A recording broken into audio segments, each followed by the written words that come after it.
আমি এখন যাচ্ছি একটা কাস্টমারেরই বাড়ি, তার আইব্রো হেয়ার কাটিং করতে। আগেও বলি ভিডিওতে, এখনও বলছি। তো বৃষ্টি, ছাতাটা তো খুঁজে পেলাম না, আমার জায়ের থেকে নিলাম ছাতাটা।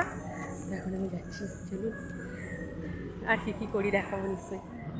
একটা স্বপ্ন আমাকে শুধু মানে খুব ঘোরায়, যখন দিদিকে দেখি না তখন মনটা খুব কষ্ট লাগে আমার।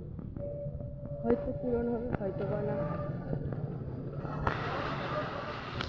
দেখো কলকাতাতে সবসময় বৃষ্টি, জানো তো, এত বৃষ্টি দেখো না, সব জল জমে বাপরে বাপ।